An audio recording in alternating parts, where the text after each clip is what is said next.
Las Revelaciones, un programa que nos conduce a adentrarnos al estudio de los últimos tiempos. Acompáñanos en este camino junto con Celina Villarreal. Las Revelaciones, a través de Radio Remanente.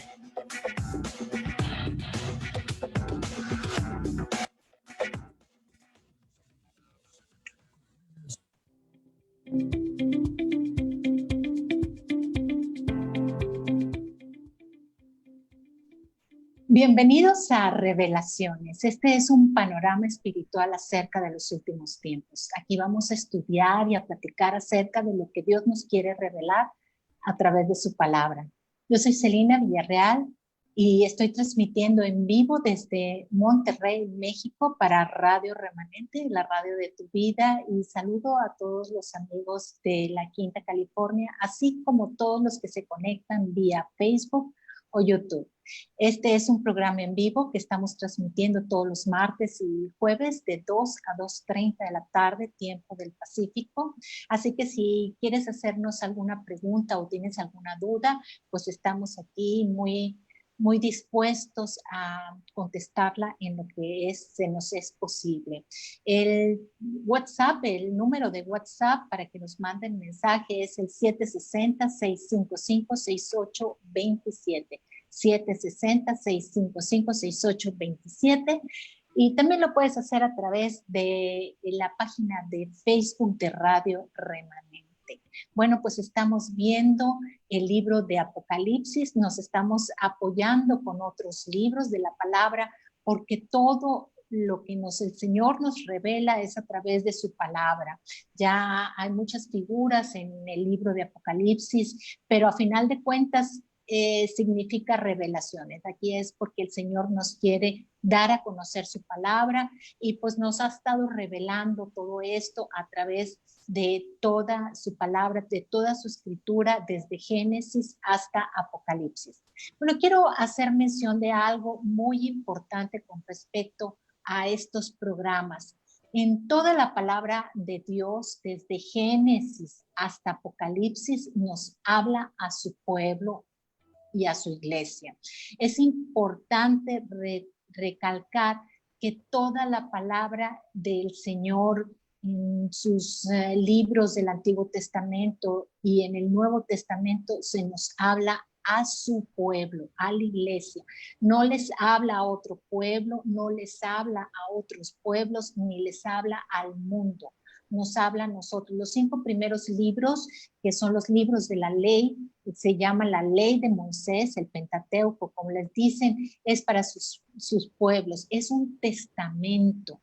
¿Para quiénes? Pues para nosotros que somos sus herederos, a su pueblo. Ahora nosotros, sus hijos, como dice en Juan 1:9, que dice: a todos los que creen en su nombre les dio potestad de ser hechos hijos de Dios. Así que también en el Nuevo Testamento nos sigue hablando a nosotros, su pueblo, sus hijos. Y como dice en Mateo 13, 11 y 13, dice: cuando los discípulos de Jesús le preguntaron por qué hablaba en parábolas, ya ven que Jesucristo hablaba a través de parábolas para enseñar, ellos les decían: ¿por qué hablas en parábolas? ¿Cuál es el sentido? ¿Por qué no nos dices? ¿Por qué no lo dices claramente? El Señor les respondió: a ustedes les es dado y les es concedido conocer los secretos del reino de los cielos. ¿A quiénes? A ustedes, a nosotros, a sus discípulos.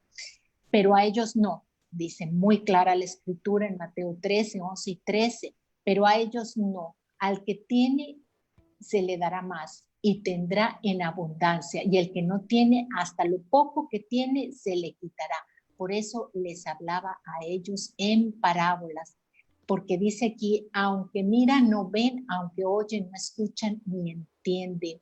Esto es una revelación, una información exclusiva para los que están prestos para oír, para los que de todo corazón quieren aprender, quieren escuchar. Por eso dice en su palabra: el que tiene oídos, oiga. El que tiene oídos para oír, oiga lo que el Señor les dice. Así que nosotros vamos a ser de esas personas privilegiadas a quienes el Señor se les revela. Por eso, así en los evangelios, como en Hechos de los apóstoles, que a través del Espíritu Santo hicieron tantas obras, así mismo como todas las cartas, las epístolas, fueron escritas a las iglesias y a hombres fieles de fe, como a Timoteo en este caso. Nosotros no podemos pensar que el Apocalipsis o Revelaciones tiene que ver con el mundo o algo que va a acontecer sin la iglesia, porque es dada a su iglesia. Nosotros vemos aquí desde el principio siempre se escribe a algo que a nosotros nos incumbe. Esto es a su iglesia, a su pueblo. Estos juicios sí para otras personas, pero siempre algo que tenga que ver con su iglesia. Esto es, tengo que resaltarlo porque así como en la primera venida, el Señor también dio una profecía y estos le incumbía a su pueblo, al pueblo de Israel, al pueblo judío. Bueno, y así muchos empezaron a leer también y fueron atentos a esta profecía, inclusive los reyes del Oriente también pudieron leer y pudieron prepararse para recibir al Rey de Reyes, al Rey de los judíos. Bueno, pues así nosotros, esta profecía es para su pueblo, porque nosotros también como hijos, como pueblo adquirido, estamos prestos, estamos atentos para recibir esa palabra y somos salpicados por su bendición, porque dice el Señor también en su palabra, en ti serán benditas todas las naciones de la tierra. Así como los libros de la ley, así como la historia, los evangelios, las epístolas no fueran escritas a tal o cual ciudad, sino a los de la iglesia de tal o cual ciudad. Por ejemplo, no fue escrito a los filipenses en sí, sino a la iglesia de los filipenses.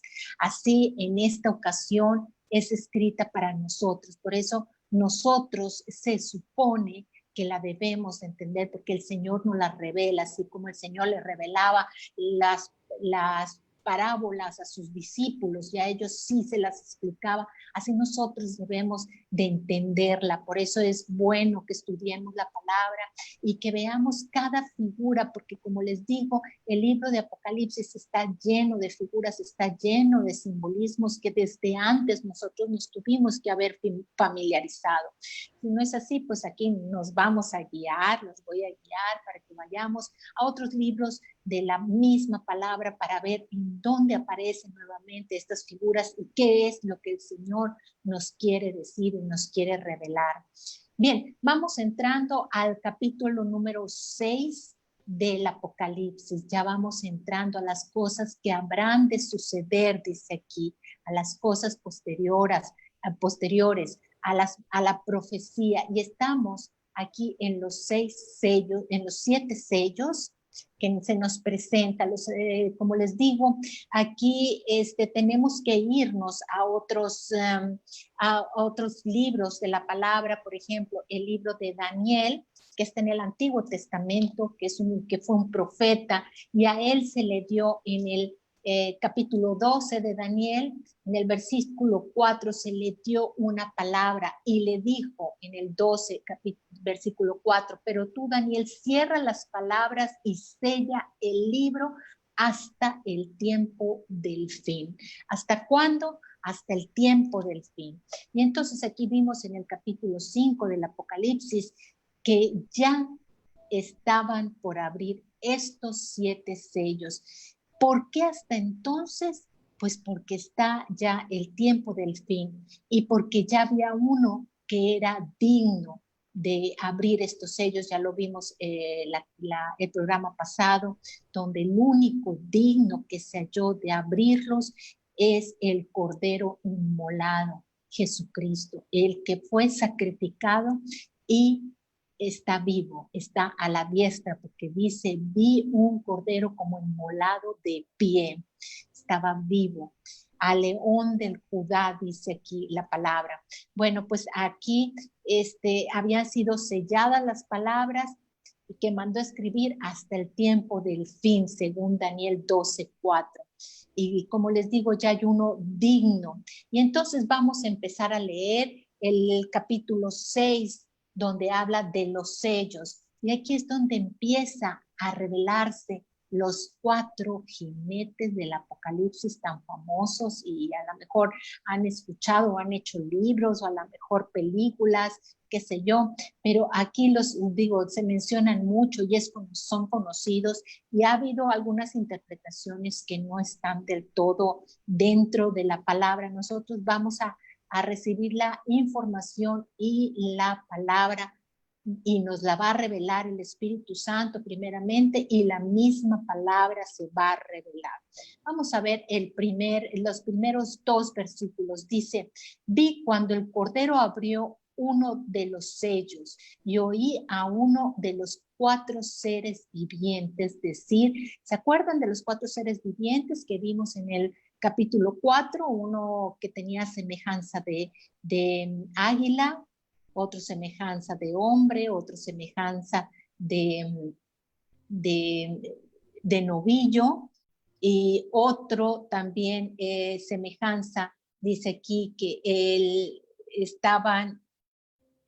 tenemos aquí que otro ser viviente tenía también semejanza de león, uno de león, el otro de becerro, el otro de hombre y el otro de águila. Estos eran los 4 seres vivientes. Bueno, entonces dice aquí que oí a uno de los 4 seres vivientes decir, como en voz de trueno, ven y mira, le está diciendo a Juan. Y miré, y he aquí un caballo blanco. Vamos a ver todos los simbolismos que hay en este versículo 2. Dice, un caballo blanco. Y el que lo montaba tenía un arco. Y le fue dada una corona y salió venciendo y para vencer.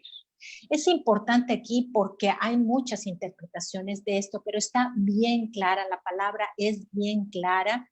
Y pues aquí no solamente menciona estos caballos en una visión, sino en Zacarías 1, 7 al 17 y Zacarías 6, 1 al 8, menciona también los caballos, y también menciona de qué estaban cuidando y para qué habían sido mandados.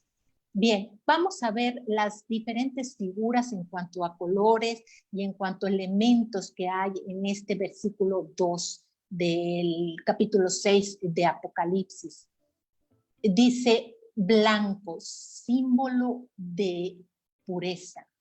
Hay personas que han declarado que este primer caballo blanco y su jinete es el símbolo del anticristo. Para nada tiene que ver con el anticristo, porque nosotros, al conocer su palabra y lo que el Señor nos ha ido revelando con estas figuras, sabemos que el blanco es sinónimo de pureza, es sinónimo de justicia, es sinónimo de luz y es sinónimo de verdad. Es verdad también que el enemigo se viste como ángel de luz, pero él se viste, el Señor no lo viste. El Señor solamente viste de sus vestiduras, las vestiduras de los que han salido vencedores, los lava y las convierte en blanco. Y vamos a ver algunos textos que tienen que ver con este color para no ir nosotros haciendo conjeturas. Vamos a irnos a la palabra, que no nomás es una, son muchas porciones donde habla de este color blanco, como es sinónimo de pureza, de luz, de verdad, de justicia. En Daniel 7:9 dice que vio un anciano de días y sus vestiduras eran blancas como la nieve. Ese anciano de días es el mismo Señor. En Apocalipsis 3:4 le dice a Sardis que pocos no habían sido contaminados, que había pocos en Sardis que no se habían manchado sus vestiduras y andarían con el Señor de blanco, porque son dignos. Otro otra connotación de blanco, de dignidad. En Eclesiastés 9:8 dice, en todo tiempo sean blancas tus ropas y no falte el ungüento. El ungüento también trae una connotación del Espíritu Santo. Que no falte el ungüento en tu cabeza, así dice Eclesiastés 9:8. En Mateo 17:2 dice, en la transfiguración, ¿recuerdan? Cuando el Señor se transfiguró, dice, resplandeció como el sol y sus vestiduras se volvieron blancas como la luz.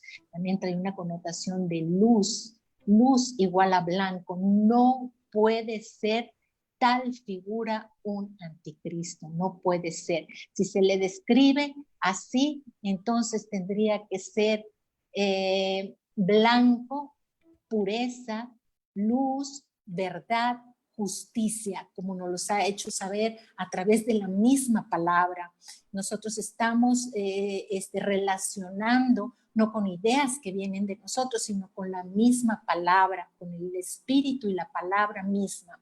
Otro de las figuras es el arco. Vamos a ver qué nos habla con respecto a un arco. Nosotros vemos que el arco es sinónimo y símbolo de pacto. El arco en Génesis le da una connotación de un pacto del Señor. También da una connotación de fuerza y de poder. En Génesis 49:24 dice, mas su arco se mantuvo poderoso. El arco del Señor se mantuvo poderoso por las manos del fuerte de Jacob. Así dice en Génesis 49:24. También dice en Job 29:20, mi honra se renovaba en mí y en mi arco se fortalecía en mi mano.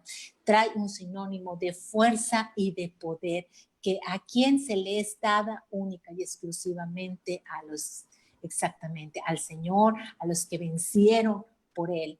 Otra de los elementos que nos menciona en el versículo 2 del capítulo 6 es la corona. ¿A quién se le da una corona?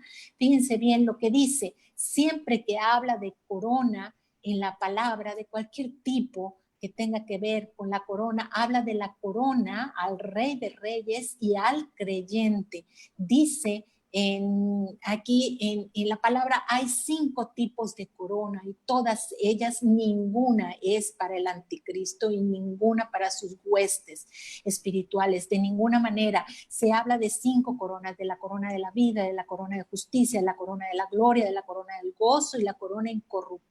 La corona de la vida la menciona en Apocalipsis 2:10, dice, yo te daré la corona de la vida, le dice a la iglesia de Esmirna. La corona de justicia viene en 2 de Timoteo 4:8, dice, por lo demás me está guardada la corona de justicia, así dice Pablo. También está la corona de gloria que menciona Pedro en 1 de Pedro 5:4, la corona del gozo que menciona Pablo en 1 de Tesalonicenses 2:19 y la corona incorruptible que se nos es dada también en 1 de Corintios 9:25. Definitivamente este jinete de ninguna manera pudiera ser el anticristo respecto a todas estas figuras que la misma palabra nos da. Por otro lado, también hay otra distinción. Dice que salió venciendo y para vencer. ¿Quién es el único que ha salido venciendo y para vencer? ¿Y quiénes somos los únicos que somos más que vencedores por medio de aquel que nos amó? Dice en Juan 16:30, confiad, yo he vencido al mundo, dice el Señor. Y como les acabo de decir en Romanos 8:37, somos más que vencedores. Entonces, definitivamente, dice aquí que el que venciere, también a la iglesia de Sardes, el que venciere se le hará vestido con vestiduras blancas.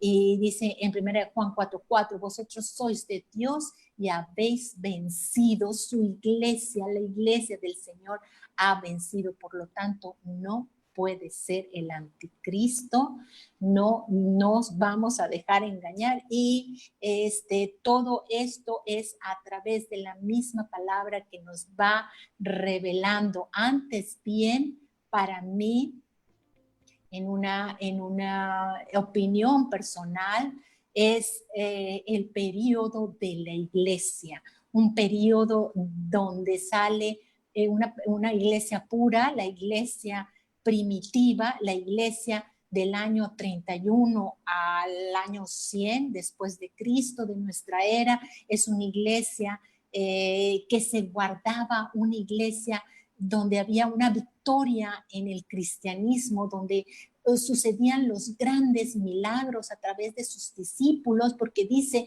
que aún cuando pasaban sus discípulos, aún la sombra de ellos sanaban a los enfermos. Una iglesia poderosa en verdad, es una iglesia triunfante. Ese es el periodo para mí, este primer jinete, que es la primera fase de esta iglesia. Vamos a ver de la iglesia de Dios, vamos a ver el segundo jinete del Apocalipsis. Dice en el versículo 3 del capítulo 6, dice, cuando abrió el segundo sello, oí al segundo ser viviente que decía, ven y mira.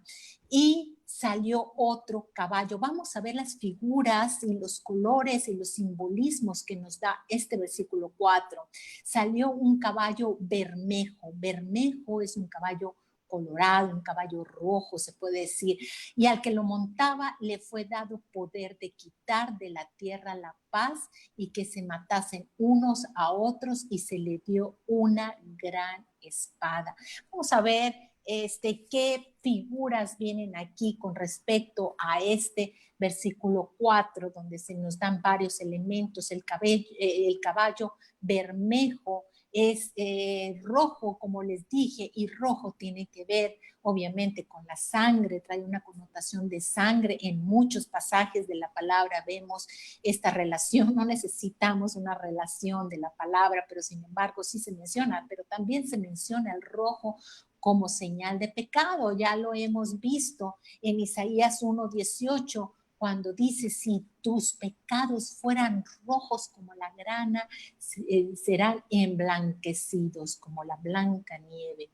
Así es, entonces también hay una relación, una mancha con el pecado, ¿verdad? También dice que vino a quitar la paz y que se matasen unos a otros, y les dio una gran espada. Vamos a ver a qué se refiere con todo esto. Sí, es cierto que hay sangre, sí, es cierto, pero de ninguna manera se puede comprobar que sea una manera de guerra, porque precisamente para el mundo, como les dije, todo tiene que ver con relación a su pueblo, todo tiene que ver con relación a su iglesia, que nosotros somos toda la palabra, ya lo dije, de ninguna manera se presenta para otras personas. La ley se le presentó para su pueblo, para que fuera ejemplo su pueblo. Y aquí para mí puedo concluir que es un periodo de la iglesia del año 100 al año 313 después de Cristo. ¿Por qué? Pues porque en esta época se vivió una gran persecución por el Imperio Romano a los cristianos, una gran persecución donde hubo mucha sangre derramada, y pues aquí empezaron a entre ellos los mismos de la iglesia matarse unos a otros, y pues a delatarse dentro de las personas que tenían que ver con el Imperio Romano. Y bueno, ya vino un periodo se puede decir, de paz, se puede decir entre comillas, en el año 312 después de Cristo, con Constantino. Él vio una cruz en el cielo donde oyó la voz que decía, con esto venceréis. Él lo tomó literalmente, no era precisamente el símbolo de la cruz en sí, sino lo que significaba esa cruz. Sin embargo, él lo tomó así, y pues hizo un edicto que se llama el Edicto de Milán o el Edicto de Constantino, donde había una tolerancia religiosa, que fue donde se vino a descomponer la iglesia. Ya no era tan pura como la primera iglesia o la iglesia primitiva, como aquel caballo blanco, sino ya terminó la persecución y se volvió popular, y es cuando se empieza a corromper. Aquí vemos la iglesia, y es cuando empieza a haber pues de todo, se puede decir, donde ya él empezó a dictar que pues sus mismos servidores fueran de así, cristianos, literalmente. Bueno, vamos a ver el siguiente caballo, que es el tercer sello. El tercer sello es el caballo negro. Dice, cuando abrió el tercer sello, oí al tercer ser viviente que decía, ven y mira, y miré, y he aquí un caballo negro, y el que lo montaba tenía una balanza en la mano. Y oí una voz en medio de 4 seres vivientes que decía, 2 libras de trigo por 1 denario, 6 libras de cebada por 1 denario, pero no dañes el aceite ni el vino. Vamos a ver qué hay con respecto a esto, porque trae muchas connotaciones aquí. ¿Qué es un denario? En aquel entonces un denario era la paga por un día, ya lo habíamos visto en la parábola de los trabajadores que trabajaron todo un día por un denario y unos hasta la última hora por un denario. Pero bueno, aquí vamos a ver el color negro. ¿Qué significa el color negro? Obviamente es lo opuesto al blanco, es lo opuesto a la luz. Aquí tenemos que es la oscuridad. Está viviendo una iglesia en oscuridad, en tinieblas. La iglesia se corrompe y este es un periodo del 330 y al 538, donde hay un edicto, el edicto de Teodicio, donde dice que el cristianismo va a ser una religión oficial y de perseguidos empiezan a perseguir, a ser perseguidores y a tomar ganancias, y ya aquí se pierde la espiritualidad. Y aquí arremeten contra todos los pobres, quitándoles así sus dineros, y dice aquí que no iban a quitar del vino y del aceite. El vino y el aceite trae la connotación del Espíritu Santo, aquellos que tienen en sus marcas y en sus corazones y en sus vidas el Espíritu Santo iban a ser guardados. Esta es una revelación que el Señor nos da a través de su misma palabra, porque lo vemos que en muchas ocasiones, que en mucha de su palabra, de la Biblia, da la connotación del vino. Dice, no os embriaguéis con vino en el cual hay disolución, antes sed llenos del Espíritu Santo. Y también dice que seamos, que el óleo cae sobre nuestras cabezas, así el Espíritu también, para que nosotros seamos llenos con el Espíritu. Entonces a estas personas que iban a ser, que están llenos del Espíritu, a ellos no tocarían esta parte de las personas de su iglesia. Y pues nos quedamos en el caballo amarillo. El caballo amarillo, vamos a leerlo rápidamente, tenemos 1 minutito, 2 minutitos que podemos nosotros aprovechar. Y dice aquí, cuando abrió el 4º sello, oí la voz del 4º ser viviente que decía, ven y mira, miré y he aquí un caballo amarillo, y al que lo montaba tenía de nombre Muerte y Hades, y le seguía, y le fue dada potestad sobre la 4ª parte de la tierra para matar con espada, con hambre, con mortandad y con las fieras de la tierra.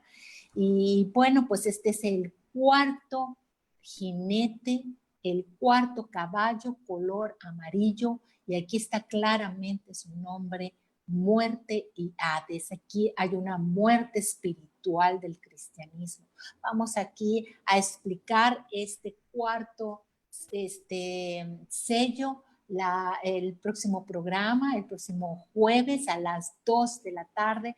Los invito para que terminemos este capítulo 6 y terminemos de ver los 7 sellos, toda esta palabra que el Señor nos tiene revelada para aquellos que lo buscamos, aquellos que de todo corazón le estamos buscando. Seamos de esos que quieren aprender, de esos que quieren escucharlo, de que quieren oírlo y también obedecer su palabra. Yo los invito a leer todos los días la palabra, pedir la revelación del Espíritu Santo y enamorarse del Señor, pedirle al Señor que se enamoren, que se enamoren de Él, para que puedan querer así como un bebé la leche espiritual.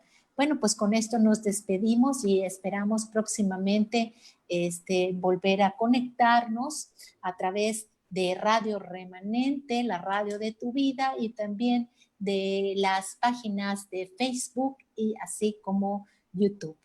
Me dio gusto saludarlos. Yo soy Celina Villarreal y nos estamos viendo el jueves próximamente, si Dios quiere.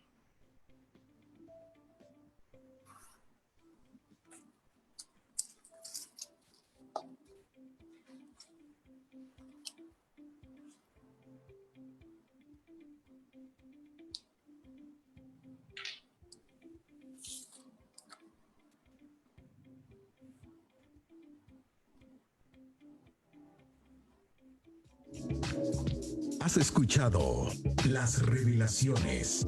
Acompáñanos en una próxima entrega, aquí a través de Radio Remanente, la radio de tu vida.